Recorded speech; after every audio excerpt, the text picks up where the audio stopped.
Like we always do at this time, I go for mine, I get to shine. Now throw your hands up in the sky. I go for mine, I get to shine. All right. Good morning, everyone. Yeah, good morning. How y'all doing? Well, in this talk today, I really want to engage, hopefully have a conversation with each one of you with a short amount of time. Tell you a little bit about myself, and I want to learn a little bit about you. I'm here to talk about valuing yourself, how to value yourself. And I'm a personal trainer, a performance coach. I work with athletes for a living. I either train business owners. My youngest client is about 13 years old. My oldest client is about 70 years old. And so I train either business owners or I'm retired people to young athletes. And I'm having a blast right now this season of my life because I finally figured out what I want to be when I grow up. And so my question to you guys is, what do you want to be when you grow up? I almost want to hear, like, when you are, everybody shoot. Yes, ma'am. A lawyer.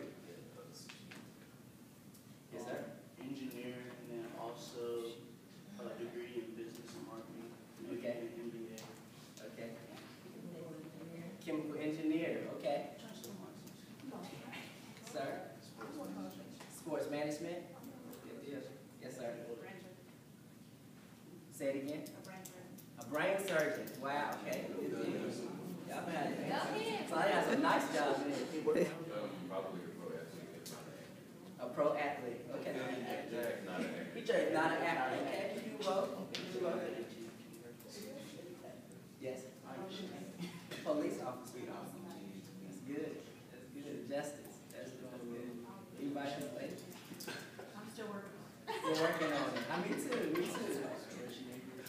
Anybody else? Miss Asia?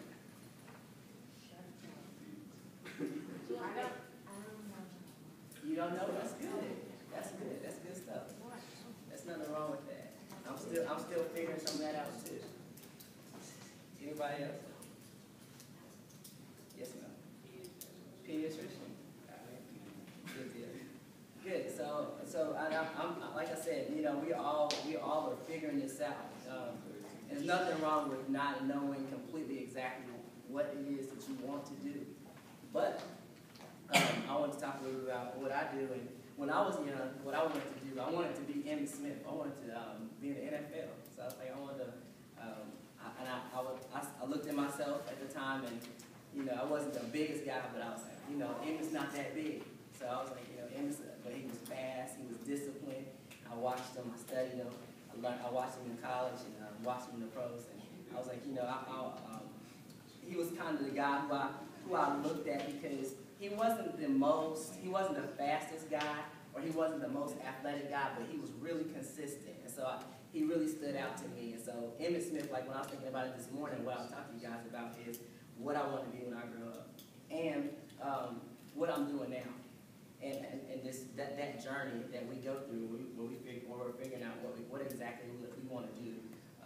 And valuing yourself is important because the more I devalue myself, the more I don't care about myself, the further it is I take myself away from those things that I really want to do. And I want to try to unpack that a little bit. But a couple years ago, I was on the NFL sideline.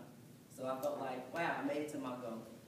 I wasn't playing, but I was on the NFL sideline. And Marvin Harrison of Indianapolis Colts walked up to me. He said, "Come in." And I walked up to him, and he put $100 in my hand. And it was the last day of my internship with the Indianapolis Colts.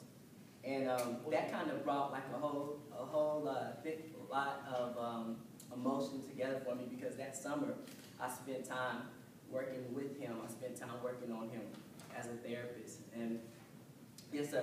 What question were you gonna ask? I'm gonna ask, like, what were you to, like, put you on this outline? I was a therapist. So what I ended up doing with school is I studied kinesiology and exercise science, and I wanted to go to physical therapy school,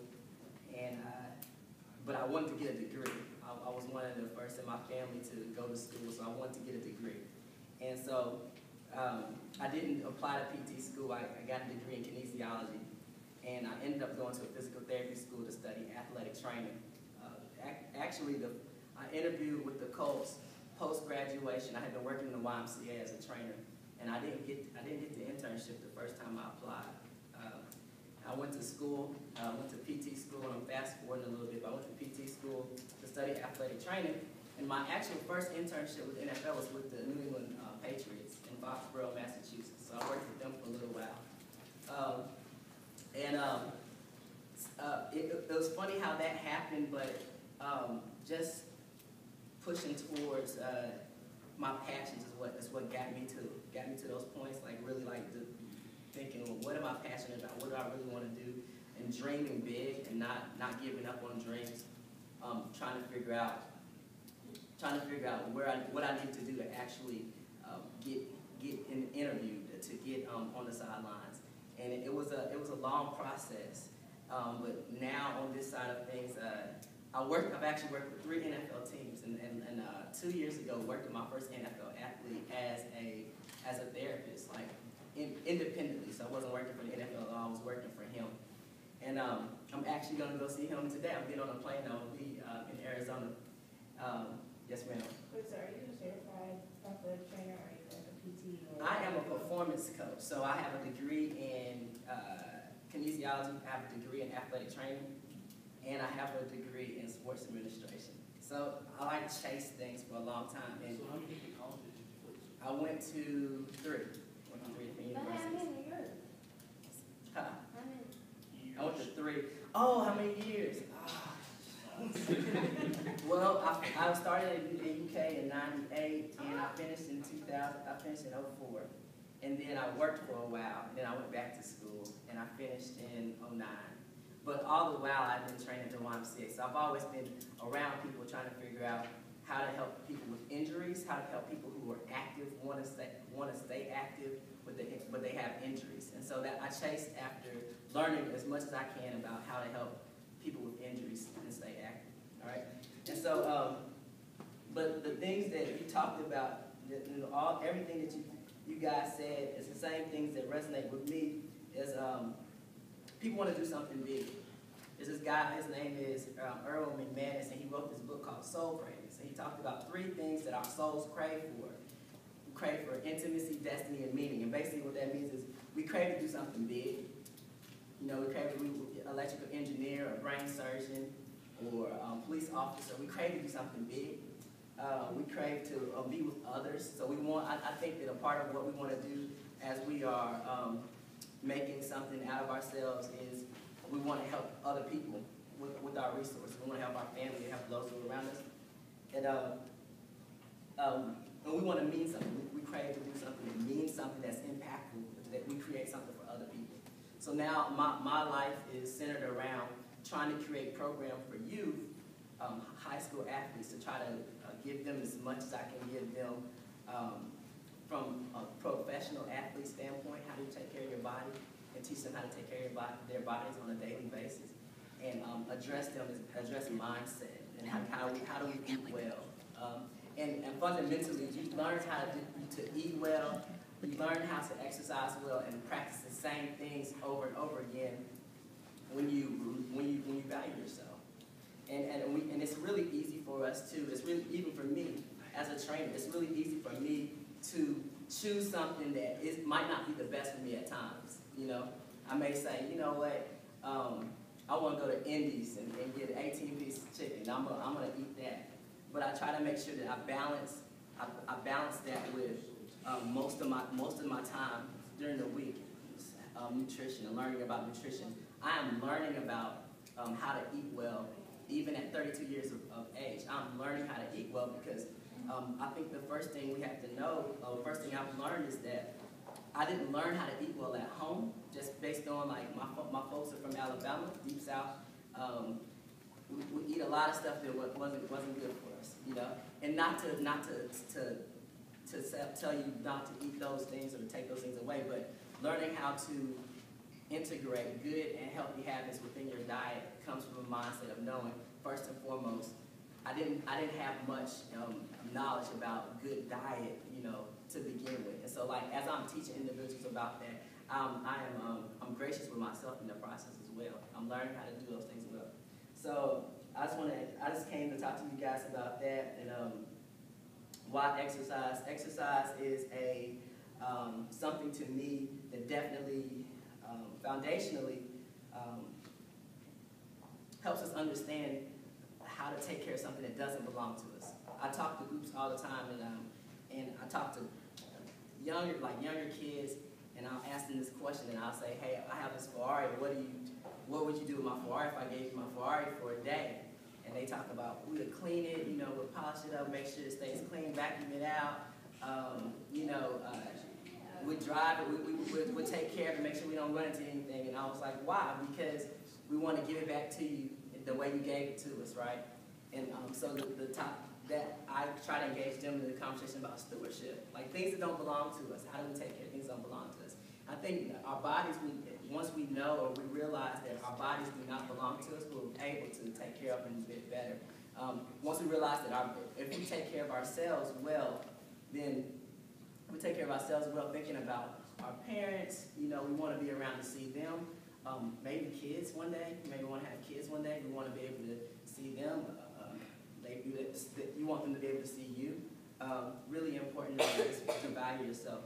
All right. So, and the exercise for me helps me realize that I don't belong to myself, and and to be honest, all the time I don't feel like exercising.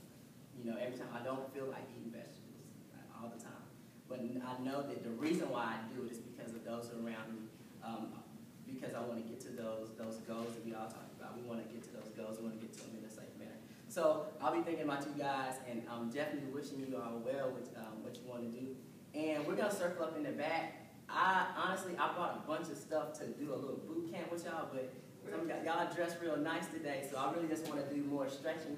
All right, so we're gonna do a little stretching, and I'm gonna be on my way. All right.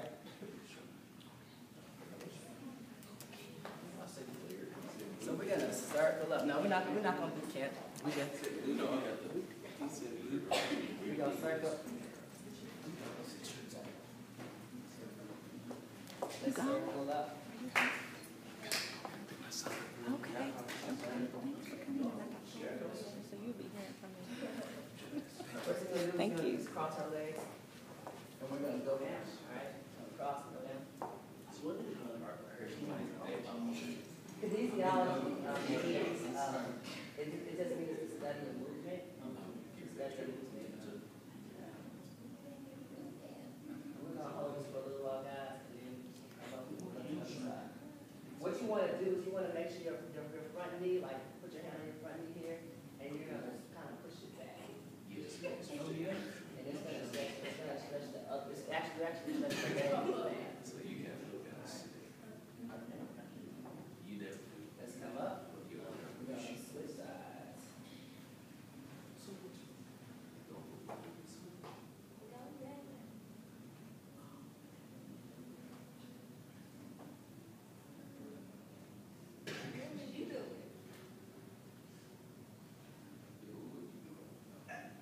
Can you preach it for ourselves? That's where I would try to ask you. It's all good. And the more you do this, the easier it becomes. Let's come up. We're gonna move our heels together.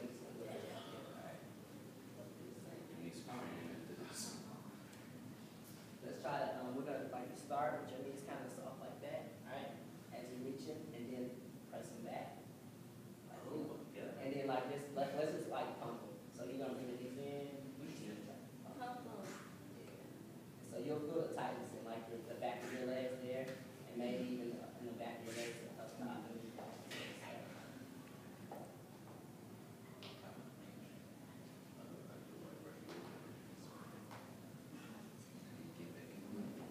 Let's come up, we're gonna grab our toe, we're gonna be balancing a little bit, all right? I want you guys to reach towards that ceiling. What's new for you guys that I'll go to? Okay. Where you go? Takes Creek, okay. Lafayette. Lafayette. No, you don't. I go station. Lafayette. Let's go.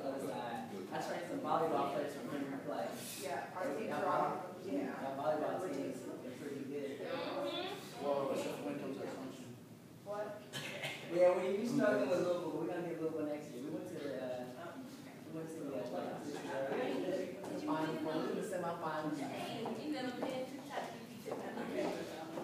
go back to the other side. Reach. I want the other hand. You just gonna reach for the ceiling. Like as you. I want y'all to keep y'all knees down to the side. Knees down to the side.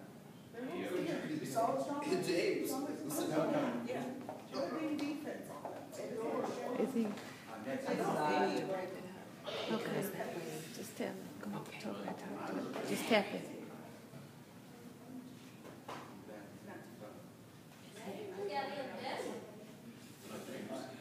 Alright guys, we're gonna grab our knees. We're gonna bring our knee to us.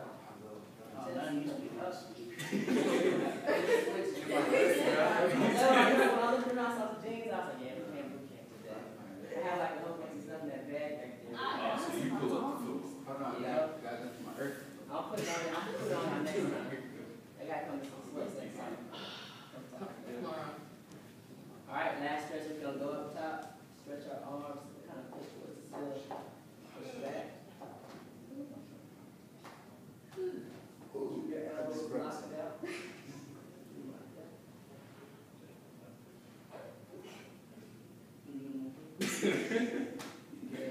Alright guys, thanks for your time, I appreciate you.